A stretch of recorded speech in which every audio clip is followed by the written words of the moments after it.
If your ex broke up with you, it's really important to figure out whether or not this was a loss of attraction or is it some kind of attachment style dysfunction that's causing the breakup. Hey, I'm Coach Benny. I help people get their exes back. And for 5 years, I was a dating coach where I had to pay attention to how to attract other people. From that perspective, I give advice on how to get your ex back. Now, it's really important to understand whether or not your ex is breaking up with you because of a loss of attraction or some kind of attachment style dysfunction. Because, for example, if you have somebody that feels that like they can't give you what you need and that you're better off without them, it's not the kind of thing where you want to flex on them to show how awesome you are like you would in a case where they just lost attraction. People that have depression, self-esteem issues, etc., no amount of flexing on them is going to bring them back into the mix. I want you to visualize maybe a high school dance and Chad and Tyrone, the co-captains of the football team, are bouncing around, being all loud, dancing around.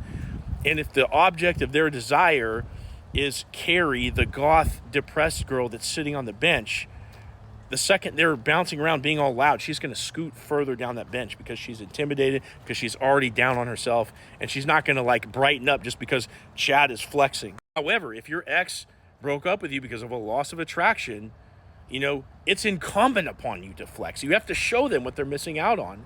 If they lost attraction, yeah, maybe there was reasons for that. Maybe you should have been taking them out on dates. Maybe you lost your edge a little bit. You stopped doing hobbies. You stopped taking them out on adventures and stuff, okay? There's reasons for why they lost attraction, fair enough. But once they decide that they're better off without you, you have to flex on them and show them that that's the case. But you don't want to get it wrong, because if it's really attachment style dysfunction, that's going to hurt you even worse. Incidentally, exes tell the truth at the time of the breakup.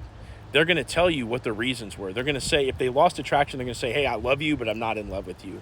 I lost the spark. Sometimes they'll just come straight out and tell you, hey, I'm not attracted to you anymore. Somebody like a dismissive avoidant that's suffering from fear of commitment, or they're getting overwhelmed from not setting boundaries in their relationship, and so they break up with you because of that.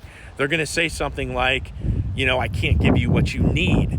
I need to go focus on my mental health. I just need time and space. Sometimes they'll tell you straight up, I'm feeling overwhelmed. These are all indications of, a lack of something with them internally. And in a case like that, you don't want to go flex on them.